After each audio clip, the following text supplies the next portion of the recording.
grotesquely terrifying races of Underworld, Lycans, hybrids, and Immortals, explored in detail. Underworld, the first part of the horror action film franchise, was produced in 2003 by Len Wiseman and introduced a novel mythology for Lycans. But these weren't the Lycans we know. Disgusting though your brethren may be, they at least are evolved. Also known as werewolves, as well as their demonic counterparts, vampires. Vampires? Mortals. Men loyal to Alexander Corvinus. The franchise, which now consists of 5 films and a video game, is noted for its original take on werewolves and vampires. The first film provides the fundamental premise that the others will develop on. The struggle of the vampires against the Lycans continues, and true origins are revealed. Feels like my skull is splitting in half. Okay, so a full-grown man bit you. The evolution of the series, which stars Kate as the lead vampire protagonist Selene, exposes how astonishingly different the Lycans and vampires in it are from anyone else in the history of horror. The sons of the Corvinus clan. One bitten by bat, one by wolf. Let us find out more about these dangerous and mysterious fictional beings. Before we go into our explanation, we have a very small request. If you like our content, please support us by subscribing to our channel. This is a small click for you, but for us, it means a lot. Thank you. Let's begin.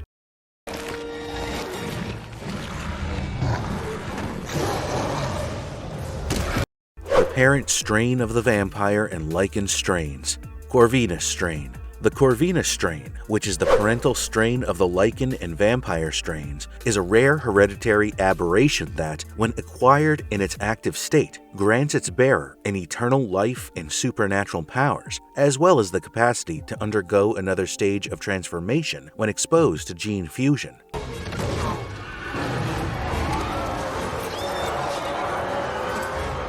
As a result, the Corvinus strain is the only one that can tolerate and contain both viruses borne by Lycans and vampires. This anomaly is the only known gene capable of merging traits from both the Lycan and vampire strains, which would ordinarily destroy themselves on contact owing to incompatible components at the cellular level. When this recessive strain mutates with the DNA of one or more of any other species, it becomes active. When it is transmitted in its dormant state, it has no engagement with the host and consequently no sign of its existence from a third-party standpoint. There is still the possibility that the dormant strain will experience another phase of transformation, but this can only happen if the strain is pulled to its active state by an external source. Because of their dominance, the Corvinus strain in its post-mutation state, that is, the Lycan or vampire strain, is one such source. A merger of both the post-mutation strains could give highly potent and similar outcomes to the active form, resulting in a hybrid. The dormant and active forms of the strain appear to be 2 distinct mutations of the strain, since they respond differently with both the Lycan and vampire strains. Yet, they may be the same. The origin story of this strain is fascinating, to say the least. It adds quite a bit of spice to the movie franchise. In the earlier parts of the 5th century, Alexander Corvinus was a warlord in Hungary who is currently in power, as the legend goes. He ascended the throne just as the entire kingdom was thrown into the clutches of a horrifying plague, the origins of which were unknown at the time. This plague caused an odd trait that caused the affected individual's body to divide cells in a way that caused them to mutate past the body's genetic maximum limits.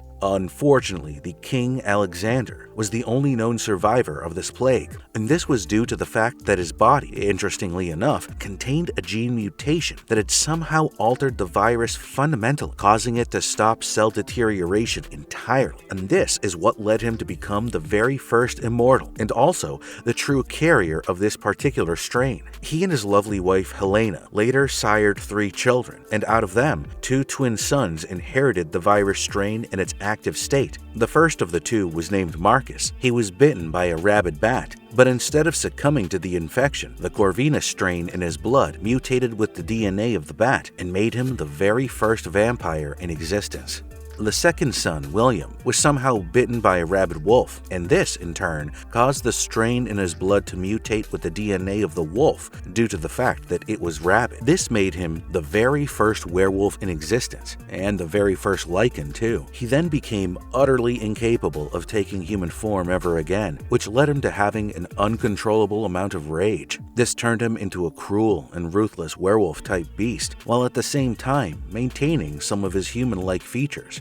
Due to his blinding rage, William went berserk, infecting everyone he encountered. Even those who were murdered by William were resurrected as the consequences of William's mutant Corvinus Strain were potent enough even to bring back the dead, transforming them into the very first generation of werewolves, also known as the Lycans. Those infected turned into rampaging monsters, spawning armies of unrestrained werewolf creatures across Hungary. Marcus sought the aging warlord Victor, offering him life as a vampire in exchange for his troops and military experience in capturing William. His army was then contaminated with the mutated virus by Marcus, giving rise to the Death Dealers. He was ultimately caught after numerous battles with William and his enraged descendants. Victor, on the other hand, abandoned Marcus and commanded that William be imprisoned for the rest of eternity inside a special prison. The location of this prison was, for some reason, kept a secret from Marcus. Marcus then went on to swear revenge on Victor and all of those faithful to him, but he was unable to do anything concrete because of Victor's army. The Death Dealers really were only staunchly devoted to Victor. As the army evolved into the very first vampire coven, the official chain was devised, a system in which only one elder reigned, while the rest of them rested and hibernated. Victor, with the help of the Vampire Council and Amelia, undermined Marcus's authority at every point, guaranteeing that he would never be able to rescue his brother. As a result, Victor remained the ultimate leader of the vampires, even going as far as to refer to himself as the oldest and strongest of all. In its latent condition, the virus strain was also being carried by Corvinus's other descendants. Alexander's unidentified third son was the first to acquire the Corvinus virus strain in its dormant state. The Corvinus virus strain was able to maintain its unadulterated form thanks to him, and it was later transferred from generation to generation to a man who was named Michael Corvin. Because of the Corvinus virus strain's capacity to pass from parent to child, everyone who is biologically connected to Corvinus's third son is a potential carrier of the strain.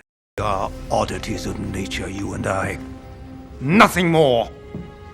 This is a world for humanity. Immortals, the one who carry an extremely rare virus. Now, I'm sure many of us are wondering, who are Immortal, and what do they have to do with all of this? Well, your worries are over. We're here to tell you all about them. Immortals, at least in the Underworld movie franchise, are superhuman creatures that have an incredibly uncommon virus running through their blood that enables them to live forever. They can, however, die if they have been harmed beyond their fast healing ability to recover. Broadly speaking, this can apply to both vampires and Lycans. However, an actual immortal possesses the immortality virus and none of the animalistic genetic traits. So far, the only real immortal seen or referenced in the Underworld universe has been Alexander Corvinus, along with his two sons, William and Marcus, from which all other varieties of immortal are derived. Marcus and William went on to become the first vampires and werewolves respectively. Unfortunately for us, not a great deal is known about the abilities of an immortal, but of course, many fans have quite a few non-canonical theories, and none of them have been confirmed. We do not know if the Immortals are capable of biting and infecting humans like many of the popular vampires in fiction. Take, for example, the vampires from Twilight, or even like the Lycans and vampires in the movie itself. What we do know is that the main protagonist, Selene, gains an amazing roster of new and extraordinary strength and supernatural ability when she drinks Alexander's blood. In the movies, we see Alexander show us a great deal of his wise, crafty, and resourceful side, which is very likely due to the fact that he is quite advanced in age. He has extensive and possibly complete knowledge about the war of the vampires versus the Lycans. He also somehow manages to recruit and train his personal army and keep the truth about his condition as well as the conflict between the two immortal species under wraps and far, far away from humanity. He also seems to have a certain level of superhuman senses, and they are sharp enough to help him hear radio frequencies even when they are quite a few meters away. There!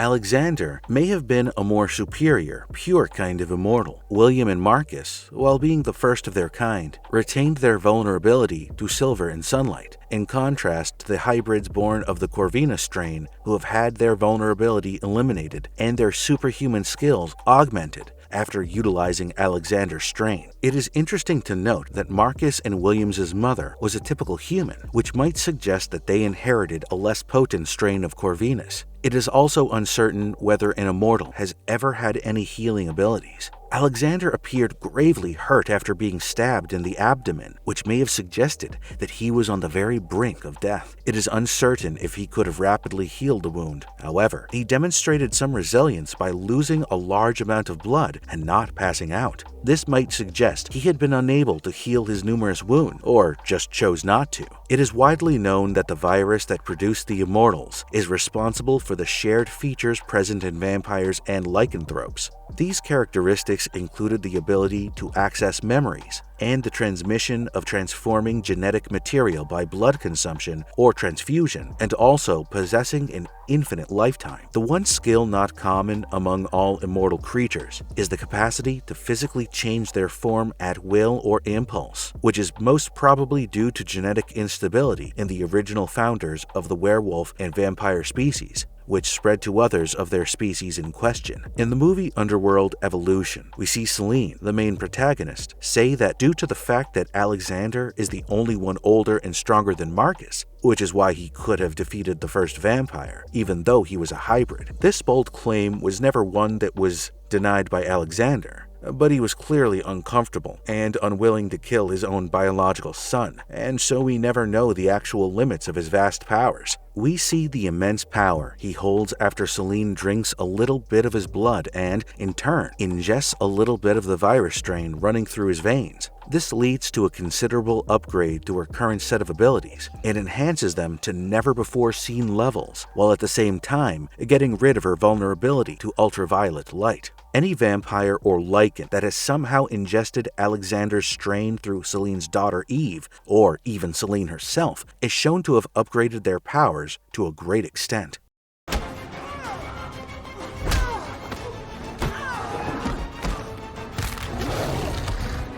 Lycans, the second breed of werewolves. Lycans are a kind of werewolf that were created in the 13th century and are descendants of William Corvinus's werewolf lineage. They were formerly regular humans who were contaminated by the primordial Lycan, or another one of his victims, and they differ from the first breed in that they maintain their human personalities when changed, sort of like werewolves we see in popular fiction today, as well as the ability to adopt human shape. Due to their unfortunate historical status as downtrodden slaves who always receive the short end of the stick, Lycans are continuously at odds with vampires, and the vampires were on a mission to eradicate the whole species when the Lycans organize an uprising that almost eliminates the entire vampire race in the 15th century. In the Underworld movie franchise, the werewolves and the Lycans have the right genetics to be virtually immortal, unlike pop culture demons who are immortal due to mysterious supernatural forces. However, they do share some similarities with these demons, and just like them, the Lycans of the Underworld are also carnivorous by nature and regularly depend on meat to survive. We also see them being depicted as having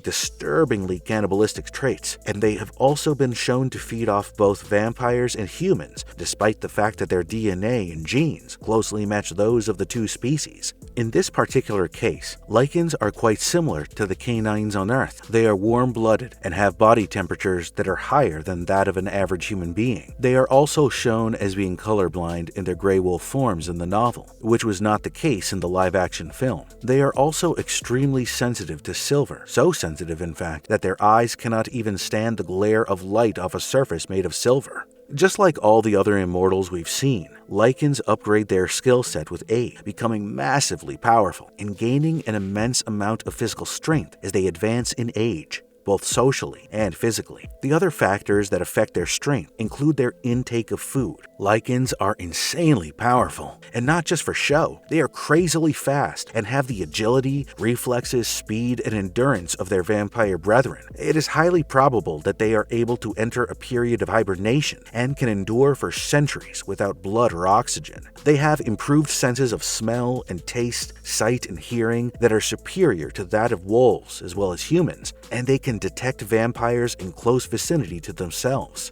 Besides their large and seemingly ever-growing roster of supernatural ability, the Lycans also have a very interesting history that we're about to dive into. Lucien was birthed by an unknown female werewolf being held captive, who was most likely pregnant at the time she was turned into a werewolf, and so the werewolf gene was inherited by the growing fetus inside her. Victor, Lucien's vampire owner, meant to kill the newborn when he was birthed in human form, but changed his mind when he recognized in Lucien the promise of producing a new species of slaves, a new generation of werewolf, Lycans.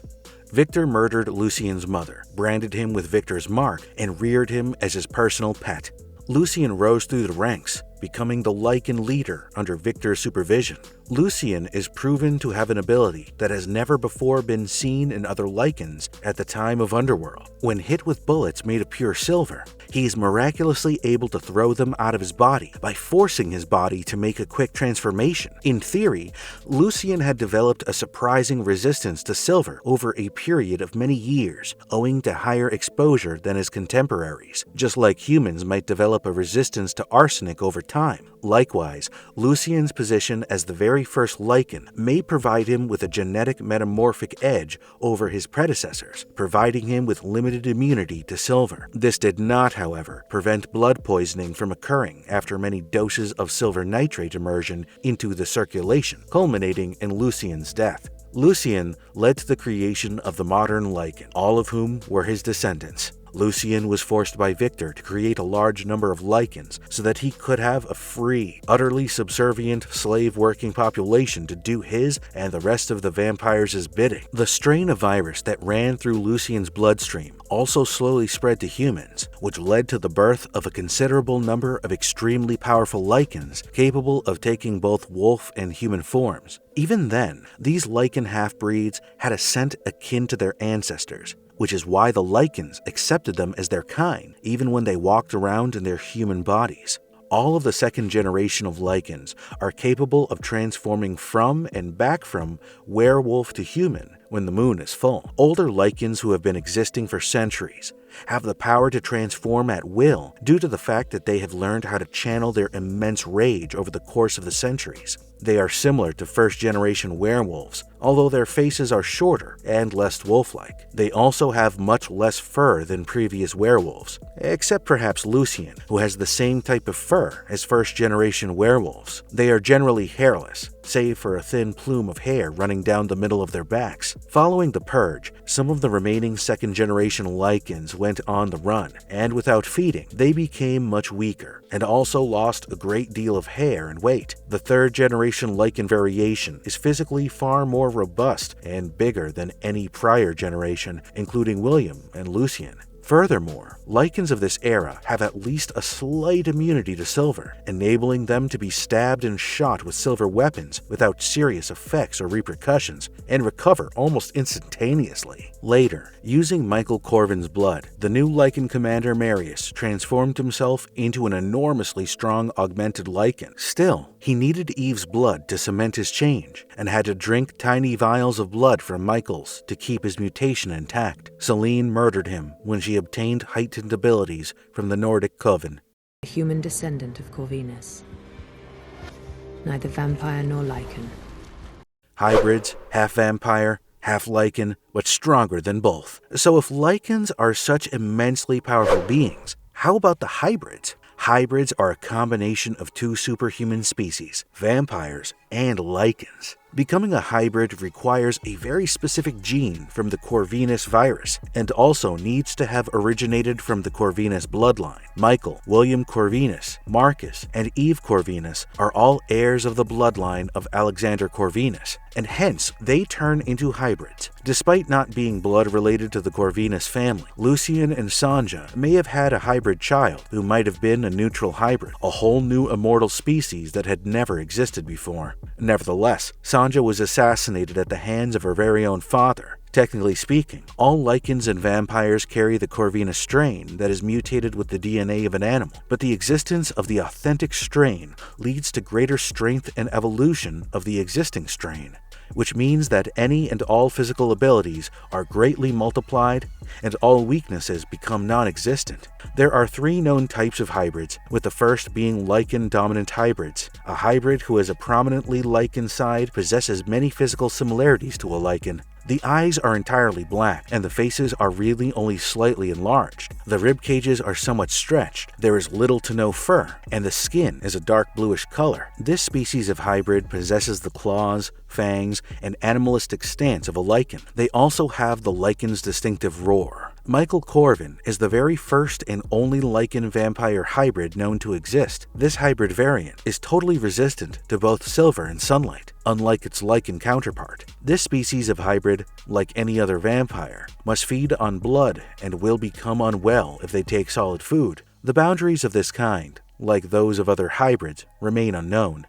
Secondly, we have the vampire-dominant hybrids. A hybrid who has initially been a vampire, on the contrary, has more physical characteristics that reflect its chiropteran heritage. While they possess black eyes, claws, and musculature like their Lycan counterparts, a vampire-dominant hybrid has bat-like ears flattened into its skull, a bat-like snout, no hair, and bluish skin and taloned retractable wings. The hybrid, just like vampires, must feed on blood. Marcus Corvinus is the very first and only vampire-Lycan hybrid known to exist. However, because Marcus is the first vampire and the most strongest of his type, it is possible that not all predominantly vampire hybrids will have the same skills as Marcus. Lastly, we have the neutral hybrids. Someone who is naturally born as a combination from a Lycan and vampire union may exhibit a unique set of features. Sanja, who is Victor's vampire daughter, falls in love with Lucian, who is a Lycan, and subsequently becomes pregnant with his kid. This form of hybrid is mentioned in sequences when Lucian and Sanja discuss Sanja's pregnancy amongst themselves.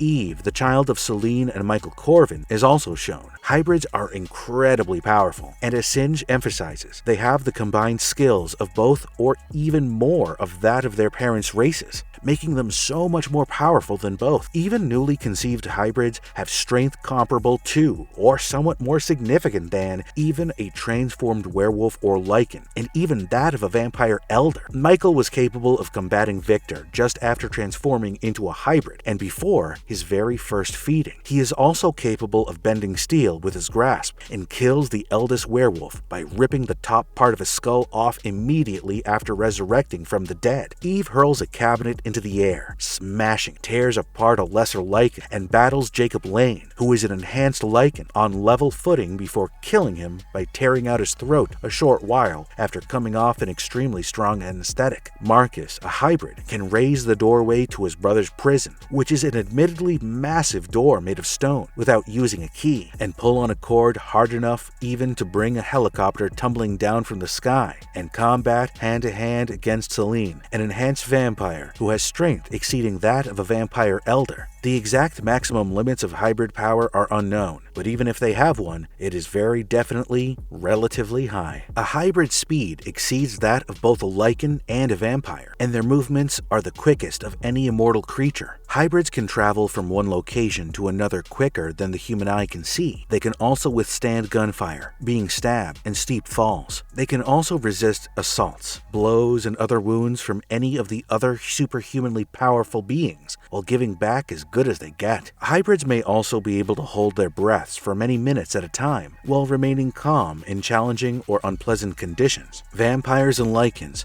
Both have a lower level of dexterity than hybrids. They can smoothly transition from one move to another, skillfully evade assaults, swing, sprint, do backflips, and perform a variety of other gymnastic, athletic, and martial techniques with little effort on their part. Their regeneration powers are far greater than those of conventional Lycans and vampires, enabling them to repair wounds considerably faster and making them immune to the common sensitivities to silver and UV radiation. Hybrids, as demonstrated by Michael, may even recover from death if their body is still intact. However, in instances of dismemberment, this enhanced healing element is worthless. The senses of vision, sound, contact, and scent in hybrids are substantially superior to those of other species. They can see perfectly from a long distance, perceive the most negligible differences, as well as track objects too quickly for the human eye, hear properly through solid walls, and even sniff out anything across long distances. Some of these mythical creatures also have the ability to identify danger and detect the presence of others. Hybrids, like Lycans, have the capacity to transform and turn into a more formidable and lethal beast. The transformations may be initiated at any time and are practically immediate, implying that the hybrid does not need to go through a learning curve in order to manage it. The appearance of the hybrid varies greatly, frequently resembling more of their dominant race